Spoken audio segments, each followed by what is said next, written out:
레위 가족 중 한 사람이 가서 레위 여자에게 장가들어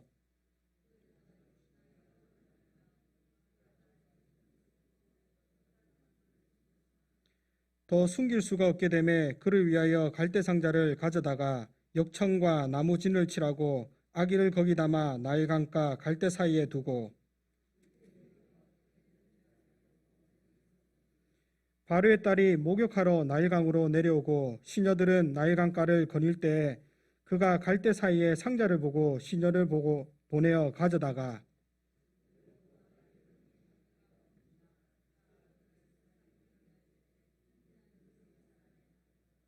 그의 누이가 바로의 딸에게 이르되 내가 가서 당신을 위하여 히브리 여인 중에서 유모를 불러다가 이 아기에게 젖을 먹이게 하리까.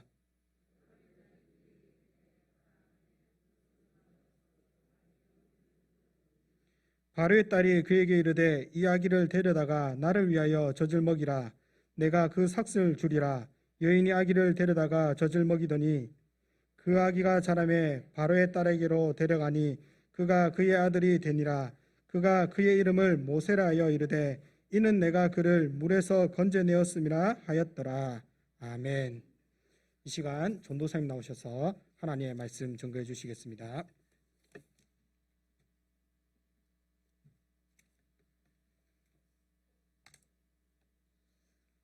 이른 아침부터 늦은 오후 시간까지 하나님의 은혜를 사모하며 예배의 자리를 지키시는 사랑하는 동부삼일교회 성도님들에게 지금 이 시간 넘치도록 채워주시는 하늘의 신령한 복을 누리는 시간이 되시기를 주님의 이름으로 축복합니다. 지금 우리 좌우에 계신 성도님들과 이렇게 인사하겠습니다. 신앙교육이 자녀 문제의 열쇠입니다. 지금 이 시간 자녀를 세우는 신앙교육이라는 제목으로 말씀의 은혜를 나누고자 합니다. 최근에 다양한 사연들을 가진 부모들의 육아 고민을 소개하고 또 해결 방법을 공유하는 요즘 육아 금쪽 같은 내 새끼라는 TV 프로그램이 큰 인기를 얻고 있습니다. 이 프로그램이 인기를 끄는 이유는 출연하는 사람들의 사연들이 시청자들의 마음을 웃고 울리는 감동이 있기 때문이기도 하지만 무엇보다도 내 자녀를 더 잘 키우고자 하는 자녀 있는 부모들의 마음이 큰 요인이라고 생각됩니다. 또 우리나라만큼 자녀들에 대한 교육열이 높은 나라가 드물다고 합니다. 통계청의 조사에 따르면 초중고등학생들 중 학원이나 가외 같은 사교육에 참여하고 있는 학생의 비율은 66.5%로 절반을 넘어간다고 합니다. 또 작년 2020년 기준 사교육에 들어간 비용 총액은 9조 3천억 원으로 이는 자타공인 우리나라 1등 기업인 삼성전자의 1분기 순이익에 해당하는 어마어마한 수치라고 합니다. 많은 사람들이 이렇게 자녀들의 교육을 위해 노력하는 이유가 무엇입니까?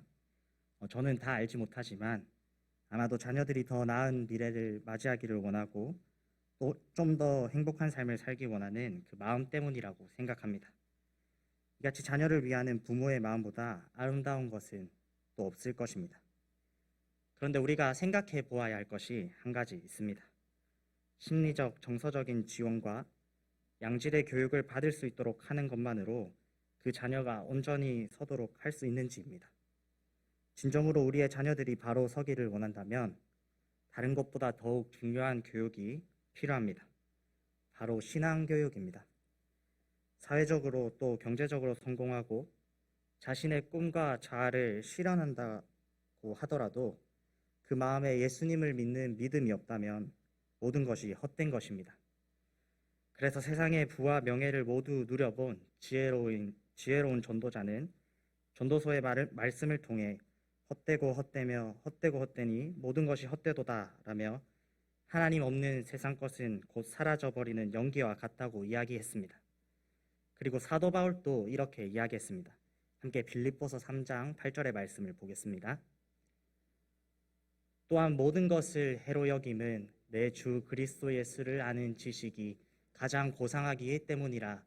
내가 그를 위하여 모든 것을 잃어버리고 배설물로 여김은 그리스도를 얻고. 사도 바울은 어떤 사람입니까?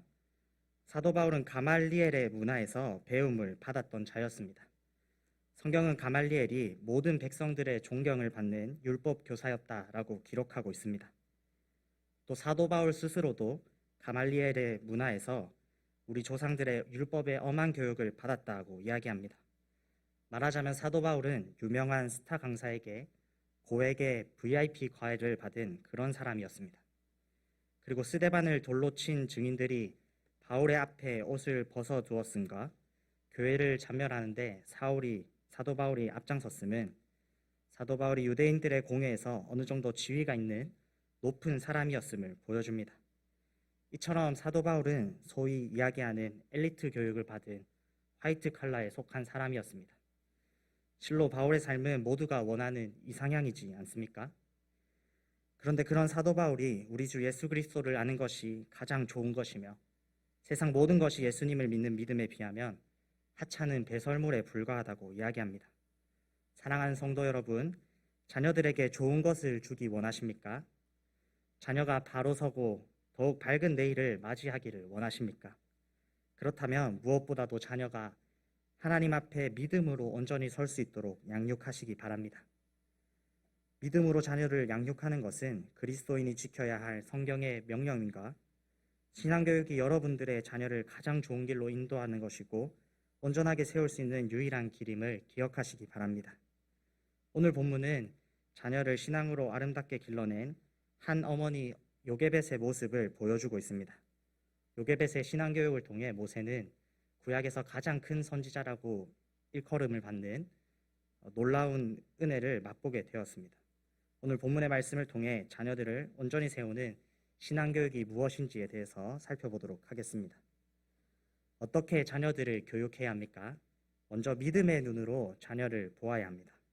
오늘 본문 1절에서는 모세가 누구의 자녀인지 자세하게 이야기하지 않지만 출애굽기 6장 20절에서 아므람과 요게벳의 사이의 자녀임을 밝혀줍니다. 이 요게벳이 시간이 지나 임신하여 구약시대의 가장 위대한 선지자가 될 아기 모세를 낳게 됩니다. 사실 모세가 태어난 이 시기는 참으로 어두운 시기였습니다. 요셉을 알지 못하는 새로운 왕조가 일어나 수가 더하여지고 또 세력이 커져가는 이스라엘 자손들을 견제하기 위해 이스라엘 자손들에게 괴로운 노역을 시킵니다. 그럼에도 불구하고 이스라엘은 학대 속에서도 더욱 번성하여 퍼져나갑니다. 그러자 바로는 이스라엘 백성들의 일을 더욱 가중시키며 히브리 산파 두 사람을 불러 히브리인이 해산할 때 지켜보다가 아들이면 죽이라는 잔혹한 명령을 내리기까지 합니다. 하지만 히브리 산파들이 하나님을 두려워하여 바로의 명령을 어겼고 그러자 바로는 모든 백성들에게 아들이 태어나면 나일강에 던져 죽이라는 더욱 잔혹한 새로운 명령을 내립니다. 이러한 상황 속에서 모세가 태어난 것입니다. 당시의 상황을 생각해보면 아기가 태어났을 때 아므람과 요게벳은 그 아이를 나일강에 던져버려야만 했습니다. 하지만 그 부모들은 그렇게 하지 않았습니다. 3달 동안이나 그 아이를 숨겨 기릅니다. 그로 인해 어떤 처벌을 받게 될지 또 심지어 죽음에 이르게 될 수도 있는 그 상황에서 왕의 명령을 어긴 것입니다. 그렇게 한 이유가 무엇입니까? 오늘 성경은 레위인 부모가 아이의 잘생긴 것을 보고 그 아이를 숨겼다고 이야기합니다. 여기서 잘생겼다라고 하는 것은 하나님께서 세상을 창조하시고 보시기에 좋았더라 라고 이야기하실 때와 같은 단어를 사용하고 있습니다. 하나님께서는 하나님이 창조하신 세상이 하나님의 계획과 섭리 안에 세워져 있는 것을 보시고 좋다라고 이야기하십니다. 따라서 아기 모세의 잘생김은 모세를 사용하실 하나님의 계획과 섭리가 그 얼굴에 드러난 것입니다. 그리고 하나님께서 모세의 부모가 하나님의 계획과 섭리를 볼 수 있도록 그 믿음의 눈을 열어주셨습니다. 히브리서 기자는 이렇게 이야기합니다. 히브리서 11장 23절을 함께 보겠습니다. 믿음으로 모세가 났을 때에 그 부모가 아름다운 아이임을 보고 3달 동안 숨겨 왕의 명령을 무서워하지 아니하였으며 모세의 부모는 하나님께서 열어주신 믿음의 눈으로 자녀를 바라보았습니다. 그를 통해 이루실 하나님의 계획과 섭리를 보았고 그 아이를 지키기 위해서 왕의 명령을 어길지라도 자신들과 그 아기를 지켜주실 하나님을 바라보고 담대하게 행했습니다. 사랑하는 성도 여러분, 믿음의 눈으로 그 자녀들을 바라보시기 바랍니다. 이 시대는 어느 때보다 참으로 어두운 시대입니다. 우리 자녀들이 어떤 세상 속에 놓여 있습니까? 다음 세대들은 과학과 이성이라는 이름 앞에서 하나님이 지금 또 살아계시고 일하고 계신다는 진리가 비과학적인 하나의 종교적 신념에 불과하다는 그런 취급을 받는 시대에 살아가고 있습니다. 세상 사람들의 관점에서 보면 마치 주일에 교회에서 예배하는 시간이 공부할 시간을 허비하는 것처럼 느껴지고, 주일 하루의 안식으로 인해 미래의 성취와 평안이 사형 선고를 받게 될 것처럼 생각합니다. 심지어 믿음의 자녀들조차도 세상 세계관에 스며들어 일주일 중 5, 6일을 학교와 학원에서 믿음 없는 사람들 틈에서 살아가다가 주일 하루, 그것도 시간을 쪼개서 부족한 짧은 시간 동안 하나님 나라에 듣는 것이 전부인 안타까운 현실에 놓여 있지 않습니까? 하지만 여러분, 믿음의 눈을 통해 하나님의 시선으로 보면 그 현실이 달라 보일 것입니다. 언약 백성의 자녀들을 향한 반드시 이루어질 하나님의 계획을 볼 수 있을 것입니다. 또 그 자녀들을 위해 하나님께서 특별한 섭리로 일하시는 모습을 보게 될 것입니다. 그리고 주일 예배 시간이, 또 교회에서 보내는 시간이 세상이 이야기하는 것처럼 자녀들의 미래를 죽이는 것이 아니라 소망과 생명이 있게 하는 것임을 보게 될 것입니다. 이처럼 믿음의 눈을 가지면 이 어두운 세상을 살아가는 자녀들에게 무엇이 더 중요한지, 누가 그 삶을 인도하시는지, 세상 교육인지 신앙 교육인지 그 우선순위를 정할 수 있게 될 것입니다. 믿음의 눈을 열어 자녀들을 보고 믿음으로 자녀들을 양육하는 성도님들이 되시기 바랍니다. 두 번째로, 어떻게 자녀들을 교육해야 합니까? 하나님의 손에 내어 맡겨야 합니다. 아므람과 요게벳이 3달 동안 아기를 숨겨서 키웠지만 3개월이 지나 더 이상 키울 수 없는 상태에 이르게 됩니다. 보통 아기들이 3개월이 지나면 옹알이도 하기 시작하고 울음소리가 더 커진다고 합니다. 아마도 이러한 이유로 인해 요게벳이 더 이상 아기를 숨겨놓고 키울 수 없다고 생각했을 것입니다. 그래서 그녀는 갈대 상자에 역청과 나무진을 칠하고 아기를 담아 바로가 히브리 남자아이가 태어나면 던져버리라고 했던 그 강, 죽음의 강인 나일 강가에 그 상자를 띄워둡니다. 그리고 그의 누이를 두어 그를 지켜보도록 합니다. 이제 갈대 상자 속의 아이가 어떻게 될지 모르는 상황에 놓인 것입니다. 하지만 그때 능력의 하나님께서 그 아이를 지켜주셨습니다. 아기 모세가 들어가 있는 갈대 상자는 때마침 목욕하러 나일강에 내려온 바로의 딸의 눈에 띄게 됩니다. 그리고 바로의 딸 애굽의 공주는 시녀들을 시켜 갈대 상자를 가져와 그 안에 아기가 우는 모습을 보았습니다. 갈대 상자 안에 아기를 본 그녀는 그 아기가 히브리 사람의 아기임을 알았음에도 불쌍히 여기는 마음을 가지게 됩니다. 그 모습을 지켜보던 아기 모세의 누이가 바로의 딸에게 나와 그녀를 위하여 히브리 유모를 불러다가 젖을 먹게 할 것을 제안합니다. 바로의 딸은 그 제안을 수락하고, 바로의 딸이 그 제안을 수락하자 소녀는 즉시 자신의 어머니이자 아기 모세의 어머니인 요게벳을 바로의 딸에게로 불러옵니다. 바로의 딸은 요게벳에게 자신을 위하여 아이에게 젖을 먹일 것을 요청하면서 그에 대한 대가도 지불하겠다고 이야기합니다. 요게벳은 도저히 아이를 키울 수 없는 상황이 되어서 바로가 태어난 히브리 남자아이들을 죽이기 위해 선택했고, 또 아마 실제로도 많은 아이들을 죽게 했을 죽음의 강 위에 아기 모세를 띄워 보냅니다. 짐작할 수 없을 만큼 어려운 상황에 처하게 된 것입니다. 그리고 바로가 태어나는 히브리 남자아이를 나일 강에 던져 죽이라 명령했기 때문에 바로의 딸이 모세가 누워있는 갈대 상자를 발견한 것은 결코 좋은 상황이 아니었음은 분명합니다. 하지만 이 암울한 상황 속에서 하나님께서 그 아이를 지키시며 더 좋은 방향으로 역전시켜 주십니다. 막연하게 강 위에 띄워져 어디로 흘러갈지도 몰랐던 그 갈대 상자가 사람의 눈에 발견되도록 하십니다. 그리고 바로 아래에 있던 애굽의 공주가 갈대 상자를 발견한 예상치 못한 그 상황 속에서도 하나님께서 그녀의 마음을 움직이셔서 갈대 상자 속의 아기 모세를 불쌍히 여기도록 하심으로 그 아이를 지켜주십니다.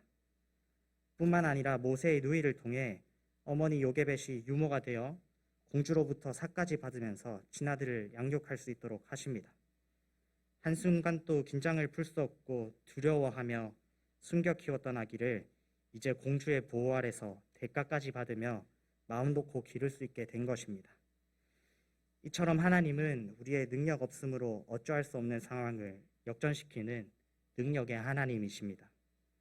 하나님께서 이러한 능력을 가지신 분이고 그렇게 믿는다면 우리는 자녀들을 하나님께 맡겨야 하지 않겠습니까? 사랑하는 성도 여러분, 하나님의 손에 여러분들의 자녀를 맡기시기 바랍니다. 하나님께 한 치 앞도 알 수 없는 세상 속에서 어떻게 될지 모르는 세상 속에서 그 자녀들을 지켜주실 것입니다. 하나님께서 특별한 섭리로 믿음의 자녀들을 어려운 가운데서 건져주시고 뿐만 아니라 그들이 만나는 모든 상황을 바꾸어 주실 것입니다. 그들을 향한 하나님의 선한 계획을 이루시기 위하여 그들을 인도하여 주십니다. 하나님의 섭리하심과 인도하심을 신뢰하시기 바랍니다. 여러분들이 손쓸 수 없는 상황을 만났을 때 가장 좋은 방법은 하나님께 내어 맡기는 것임을 기억하시기 바랍니다. 우리의 하나님은 어쩔 수 없는 어려운 상황에서 우리의 자녀를 지키고 더 좋은 상황으로 옮길 수 있는 충분한 능력을 가지신 능력의 하나님이십니다. 하나님의 섭리하심을 신뢰함으로 하나님께 자녀와 모든 상황을 맡겨드리는 것이 그 자녀를 온전히 세울 수 있는 신앙교육의 길임을 기억하시고 하나님의 손에 담대하게 자녀를 내어드리는 성도님들이 되시기 바랍니다. 어떻게 자녀들을 교육해야 합니까? 마지막으로 가까이에서 부모가 믿음을 물려주어야 합니다.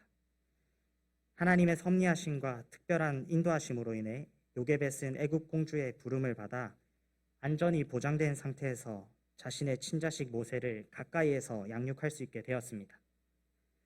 요게벳은 모세를 데려와 모세가 히브리 사람이라는 자신의 정체성과 히브리 사람의 하나님, 아브라함과 이삭과 야곱의 하나님, 즉 이스라엘의 믿음의 대상이 되시는 하나님을 알 수 있도록 잘 교육한 것으로 보입니다.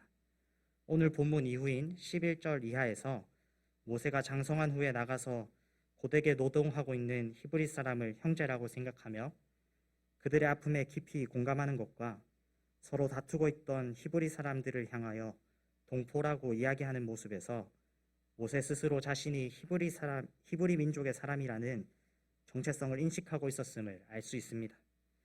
그리고 출애굽기 3장에서 모세가 하나님을 대면했을 때 하나님께서 모세에게 자신을 조상의 하나님이니 또 아브라함의 하나님, 이삭의 하나님, 야곱의 하나님이니 라고 말씀하시자 모세가 즉시 하나님 뵙기를 두려워하여 얼굴을 가리는 반응을 보였음은 그가 하나님이 누구이신지를 알고 있었다는 것을 알 수 있습니다. 비록 모세는 애굽 공주의 아들이 되어 자랐지만 그가 자신의 정체성과 뿌리 또 하나님에 대해서 알고 있었던 것은 요게벳이 곁에서 이스라엘의 하나님을 믿는 믿음을 물려주었기 때문입니다. 모세는 신앙교육을 통해 믿음의 유산을 받았기에 적당한 때가 되었을 때 애굽의 부귀와 영화를 뒤로하고 하나님의 백성들과 함께 할 수 있었습니다. 히브리서 기자는 이렇게 이야기합니다. 히브리서 11장 24절에서 26절 말씀입니다. 믿음으로 모세는 장성하여 바로의 공주의 아들이라 칭함받기를 거절하고 도리어 하나님의 백성과 함께 고난받기를 잠시 죄악의 낙을 누리는 것보다 더 좋아하고 그리스도를 위하여 받는 수모를 애굽의 모든 보화보다 더 큰 재물로 여겼으니 이는 상 주심을 바라봄이라. 왕의 명령을 두려워하지 않고 담대하게 모세를 기를 수 있게 했던 요게벳의 믿음을 물려받아 그 자녀인 모세는 하나님의 때에 믿음으로 바로의 공주의 아들이라는 명예와 부귀, 세상 즐거움을 버려두고 하나님의 백성의 고난과 수모에 참여하게 되었습니다. 모세는 믿음으로 세상보다 더 큰 재물과 더 좋은 상을 주시는 하나님을 바라본 것입니다. 그 담대한 믿음으로 인하여 모세는 하나님께 귀하게 쓰임받고 하나님께서 굳건하게 세워주시는 은혜를 입었습니다. 모세가 그렇게 할 수 있었던 이유가 무엇입니까? 바로 그의 어린 시절 가까이에서 하나님을 믿는 믿음을 물려주기 위해 믿음으로 자녀를 양육한 요게벳의 신앙교육 때문입니다. 사랑하는 성도 여러분, 자녀들의 신앙교육 일선에 주일학교 부서나 다른 사람이 있지 않기를 원합니다. 언약의 자녀들이 그 부모로부터 신자의 태도를 봄으로 배우고 믿음의 내용을 듣고 자라기를 바랍니다. 인간적인 욕심을 걷어내고 하나님의 시선으로 자녀들을 바라보시고 우리의 자녀들이 하나님의 뜻과 계획대로 살아낼 수 있도록 믿음으로 그들을 양육하시기 바랍니다. 여러분들의 신앙교육은 결정적인 순간에 그 자녀의 인생을 바꿀 것입니다. 세상 나라와 하나님 나라 두 길 중에 하나를 선택해야만 할 그 결정적인 그 순간에 잠시의 죄악의 기쁨이 아니라 더 큰 상 주실 분을 바라보고 믿음으로 좁은 길, 또 고난 뒤에 비교할 수 없는 영광이 있는 십자가의 그 길을 따라 걸어갈 수 있도록 가장 좋은 신앙의 가치를 자녀들에게 전수하시기 바랍니다. 참으로 예수님을 믿는 믿음이 가장 좋은 것임을 믿으십니까?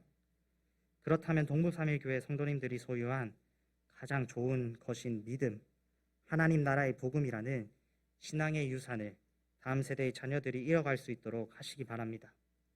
그리고 언약의 자녀들을 가까이에 두고 믿음으로 그들을 교육하시기 바랍니다. 무릎 꿇고 기도하며 하나님을 찬양할 때, 또 그리고 예배의 자리에 나아올 때 우리의 자녀들이 함께할 수 있도록 그들을 이끌어 주시기 바랍니다. 자녀들에게 예배하며 기도하는 신자의 모습을 보여주는 것이 자녀를 온전히 세우는 가장 좋은 신앙교육의 방법임을 믿음으로 고백하며 실천하는 성도님들이 되시기 바랍니다. 말씀을 맺겠습니다. 사랑하는 성도 여러분, 신앙으로 자녀들을 양육하시기 바랍니다. 그것이 그 자녀를 위하는 가장 좋은 방법입니다. 그리고 자녀를 믿음 안에서 키워내는 것은 성도의 의무입니다. 교회에 속한 모든 성도는 마땅히 그렇게 해야만 하는 것입니다. 그래서 사도 바울은 우리에게 오직 주의 교훈과 훈계로 양육하라라고 권면하기도 합니다. 믿음의 눈으로 그 자녀들을 바라보시기 바랍니다. 하나님은 실패가 없으신 분이십니다. 그렇기 때문에 자녀들을 향한 하나님의 계획을 볼 수 있다면 두려운 것이 없을 것입니다. 믿음의 자녀들을 사랑하셔서 가장 좋은 길로 인도하시는 선하신 하나님과 그 하나님의 섭리를 볼 수 있는 믿음이 있다면 담대하게 우선순위를 하나님께 두게 될 것입니다. 우리 인생의 주관자이신 하나님께 나가는 것이 더 나은 미래의 확실한 보증이기 때문입니다. 또 하나님을 신뢰함으로 능력의 하나님께 그 자녀들을 맡기시기 바랍니다. 불완전한 사람은 한계가 있습니다. 그래서 언젠가는 또 필연적으로 도저히 어떻게 할 수 없는 상황을 만나게 될 것입니다. 바로 그때 하나님께서 일하십니다. 믿음의 자녀가 넘어지지 않게 하나님께서 붙들어 주시고 어려운 상황과 고난 가운데서 건져주실 뿐만 아니라 더 좋은 상황으로 이끌어내실 것입니다. 하나님의 신실하심으로 인하여 반드시 그렇게 행하실 것입니다. 하나님의 신실하심을 신뢰함으로 하나님께 자녀들을 내어 맡기시기 바랍니다. 마지막으로 자녀들의 가까이에서 세심하게 그들을 돌아보시고 그들에게 가장 좋은 믿음을 물려주는 그 신앙교육을 하는 성도님들이 되시기 바랍니다. 신앙교육이 자녀들로 하여금 결정적인 순간 하나님의 길을 택하게 할 것이고 그 나중에 하나님이 귀하게 세워지도록 할 것입니다. 그리고 예배의 자리에 자녀들과 함께 나오시기 바랍니다. 주일에 드려지는 공예배에 온 가정이 다 함께 참석하고 새벽 기도와 금요 블레싱 기도회에 온 가족이 함께함으로 자녀들이 부모의 가까이에서 예배에 힘쓰는 신자의 모습을 볼 수 있도록 자녀들을 인도하시기 바랍니다. 이것이 가장 좋은 신앙교육의 방법이기 때문입니다. 특별히 오늘 본문이 이야기하는 자녀 신앙교육의 말씀이 동부삼일교회 모든 성도님들의 말씀이 되기를 소망합니다. 먼저는 가정의 자녀들을 돌아보시고 말씀을 적용하는 범위를 조금 더 넓혀 교회와 다음 세대, 주일학교의 모든 자녀들을 돌아보시기 바랍니다. 우리 교회의 모든 자녀들을 부모의 마음으로 품으시고 그들이 바른 신앙 위에 굳건하게 세워질 수 있도록 기도해 주시기 바랍니다. 가정과 교회에서 다음 세대를 신앙으로 교육함으로 우리 교회가 10년 후 20년 후가 더욱 기대되는 그런 교회가 되기를 주님의 이름으로 축복합니다. 기도하겠습니다. 우리의 모든 것을 주관하시는 하나님 감사합니다.